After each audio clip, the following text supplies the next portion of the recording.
စံနေရထွန်းညွန့်ရဲ့တစားတစားနဲ့ကိုဘွားမှာပင်အရွယ်ရောက်လို့လာပြန်တော့ရွာမှာပျော်ပြီးမယ်လေပျော်ရမှာမနေ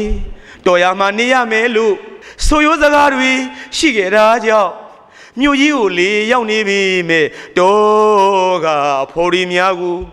တနေ့တရက်မှမမေ့နိုင်ပါစင်မမေ့နိုင်ပါစင်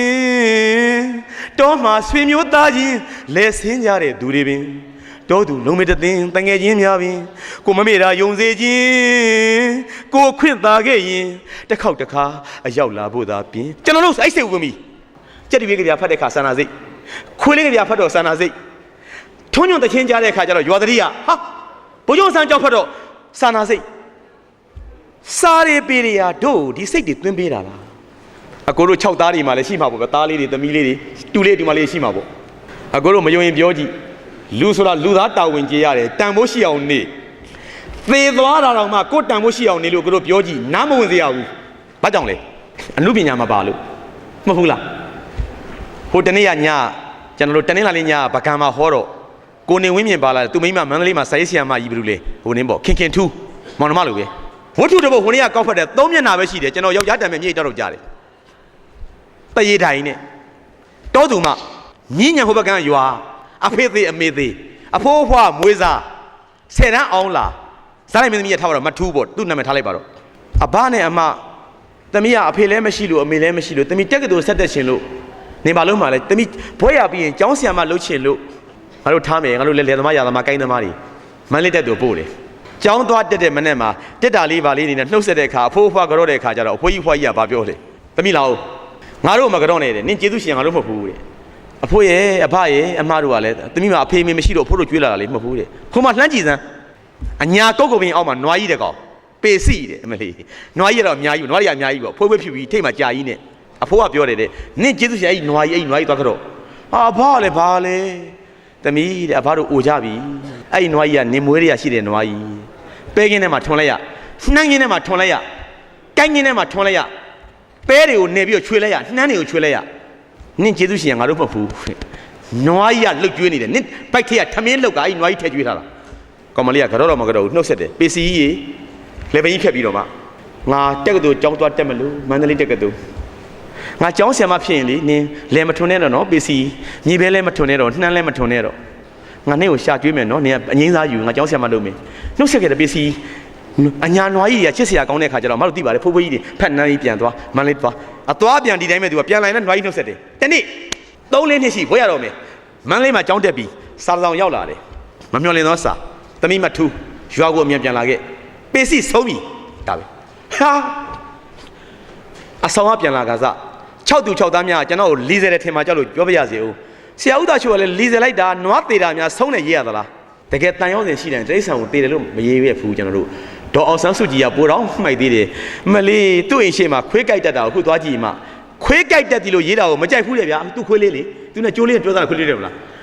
းလိန်မာလုံးခွေးလို့ခေါ်တာမကြိုက်ဘူးလေဗျာကဲခွေးကြိုက်တတ်သည်တားကြိုက်တယ်ခွေးလေးမလေးသူ့ channel ဝင်တဲ့ကောင်မကြိုက်တာဟုတ်ကျောက်စုကဘာလို့တက်မှလဲခွေးလို့မရေးနဲ့ငါခွေးကိုတဲ့အနေစုကလည်းခွေးပဲမဟုတ်ဘူးလားမရေးတယ်မကြိုက်ဘူးတဲ့လူထက်မြင့်မြတ်တယ်တဲ့အဲ့ဒါဘာလို့ရတဲ့မှတ်လဲအဲ့ခွေးလေးကိုဓာတ်ပုံရတဲ့ဖြတ်ဆိုပြီးတော့ဓာတ်ပုံပြန်ကူရတယ်ဓာတ်ပုံလေးခွေးပုံလေးပေါ့အဲ့ခွေးနေရာမှာဓာတ်ပုံလေးကတ်ထားတယ်အဲ့ပုံလေးပေါ့ကြိုက်တတ်သည်ပေါ့မဲခွေးတော့မကြိုက်ဘူးဗျကျမအိန္ဒိယမှာနေတော့ငါတဲ့ခွေးတစ်ကောင်မွေးဘူးတဲ့အဲ့ခွေးကြီးကတိတက်လိုက်တာတဲ့ကျမများညဘက်များနောက်ကြလို့အိမ်ပြန်လာပြီဆိုရင်တဲ့သူကမျက်နှာကြီးကခြံတော့ကြည့်တယ်မျက်လုံးကြီးကလူလိုပဲတဲ့သူကဘာဖြစ်လို့ခုမှပြန်လာလဲဆိုမျက်လုံးညိုကြီးတယ်ကဲသူရေးတဲ့စာနော်အမတို့ကျွန်တော်ပြောတော့သူရေးတဲ့စာမှာပါတယ်ကျမစက်တီမှာထိုင်ပြီဆိုရင်ဧည့်သည်လာပြီဆိုရင်လေတဲ့ကျမဘေးမှာဘေးဧည့်သည်ဧည့်စိမ့်ထိုင်တာမကြိုက်ဘူးတဲ့သူကစက်တီမှာတော်စုထိုင်နေဆိုသူကဘေးကခွေးရောက်ထိုင်နေတယ်ဘူးကမလာနဲ့ဆိုတော့ပေါ့ခုတော့အဲ့ခွေးကြီးလေကျမဒီနိုင်ငံမရောက်ခင်အမေမဆုံးခင်အိန္ဒိယမှာဆုံးပါပြီအမတို့ပြောချင်တာအဲ့ဒါပြောချင်တာကျွန်တော်စာဖိုင်တန်းလိုက်နဲ့အိန္ဒိယမှာဆုံးပါပြီတဲ့ဒေါ်အောင်ဆန်းစုကြည်ဗိုလ်ချုပ်ဆန်းသမီးတေတယ်မဟုတ်ဘူးနော်ဟာတော့သူခွေးတန်ဖို့ထိုက်တာမဆုံးနေရည်တယ်တေတယ်မဟုတ်ဘူးကျွန်တော်တို့အဖိုးဖွားများကျွဲတွေနွားတွေရိုက်တာမကြိုက်ဘူးကျွန်တော်တော်သားမရိုက်နဲ့တဲ့မင်းတို့မျက်ရှာကျွေးနေတာလေကျွန်တော်အဖိုးနော်သူ့စင်းငှားတွေပေါ့မင်းနဲ့ကွာမကြိုက်ဘူးကွာမင်းနဲ့ဒီစိတ်ရှိတယ်အခုရေးတဲ့စာလဲတကယ်အမှန်ပဲသမီးအမြန်ပြန်လာပေးစီဆုံးပြီမန်းလေးကလည်းမြင်းညာတစ်ဆင့်အခုခေတ်လိုကားလေးအဆင်ပြေသေးဘူးမြင်းညာနေ ARB ကိုကူးကာမသောကြီးကိုတက်ရွာကိုတက်တဲ့အခါကျတော့မှအဘရေအမတို့ မိထူးပြန်လာပြီးအဘတို့အမတို့ရဲ့ပြစ်တက်တဲ့ခါကျတော့ကမ်းမဆောက်လက်တဲ့အမောလဲဆိုတဲ့ချင်းအိမ်လှမ်းကြည့်တဲ့ခါကျတော့လူသေးတဲ့အတုပအိမ်အတိုင်းပဲဖြားလေးခင်းလို့ကိုယ့်ရဲ့ကလေးတွေနဲ့ကိုယ့်ရပန်းလေးတွေနဲ့ရင်လေးပန်းလေးတွေနဲ့အတုပရက်လက်လို့တို့လုပ်နေတာကဲကျွန်တော်ကတော့မဆန်းကျင်ပါဘူးကျွန်တော်ဟင်းသလားတက်ကတူမှာနေစဉ်ကာလာတော့ကတထေးတယောက်ကငါးကြီးမိုးထားတယ်ရွှေငါးကြီးသားကြီးလို့ခေါ်တယ်350လောက်ပေးရတယ်ကဲငါးကြီးကလည်းသေတော့ဗျာကျွန်တော်ဒီနေ့စပိန်လေးနဲ့ဟင်းသလားစီးတဲ့ဖြတ်သွားတဲ့ခါကျတော့ဖိုးကြီးနေဆွမ်းကန်နေတာဒီတော့အိမ်ဝင်မေးတာကျွန်တော်ကဘာလို့လဲဆိုရက်လေကျွန်တော်ဒိန်းနဲ့ဘာလိုက်ပေါ့သားကြီးဆုံးလို့ဆိုတော့သူ့သားဆုံးနေထင်တာငါးကြီးသေးတာရက်လက်လုံးနေတာကဲ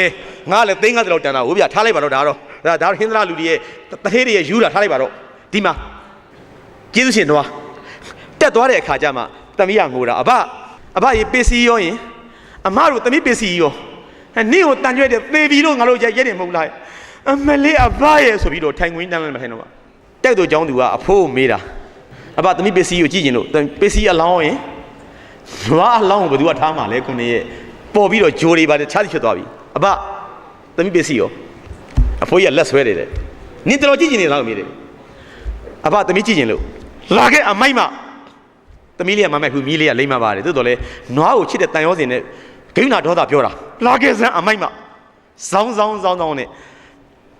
တောအိမ်လေးကိုပတ်ပြီးတော့နောက်ဖေးကိုခေါ်သွားတဲ့ခါကျတော့မြေကွက်လက်ကြီးခုနကမှညောင်ပင်နေရကျဲကျဲတောက်ပူလို့မလှမ်းမကမ်းမှာခက်မဲမဲနဲ့4ပေ5ပေပက်လေတော့မဲမဲလေးတွေ့တယ်တောင်4တောင်မှာကျိုးတွေနဲ့ဆိုင်းလို့ငုတ်တိုင်4တိုင်စိုက်လို့ဆွဲဆန့်ထားတာနွားတရေပေါ့မတည်သေးဘူးသူကသွားတာအဘထိုင်ကြည့်တော့မှဒါမျိုးခက်ပြက်မြန်ပေါ့ဗျာဒီဖြန့်ထားတာဒီတောင်တွေမှာကျိုးတွေနဲ့ဆွဲထားတာအဘသမီးပစ္စည်းရောဟိုကြီးအန်ကြိတ်တယ်ဟက်ကောင်မအမိုက်မနင့်ကိုထမင်းကျွေးခဲ့တဲ့ပစ္စည်းနင့်တက်ကတော်တက်ဖို့ဈေးရှာတဲ့ပစ္စည်းအဲ့တော့နင့်ကျေးဇူးရှင်လို့ပြောချတာမှာအမလေးပစ္စည်းရဆိုထိုင်ချရင်တန်းလာနဲ့တရေပြားလေးကိုလှက်ပြီးလက်လေးနဲ့ပုတ်နေလိုက်တာတတိယပြီးတော့ကျေးဇူးရှင်နွားကြီးကိုပုတ်ကြည့်နေတာအညာသူညာသားတွေလိုက်လက်လေးနဲ့ပုတ်ကြည့်နေတာပစ္စည်းငါပြန်လာပြီပစ္စည်းရဲ့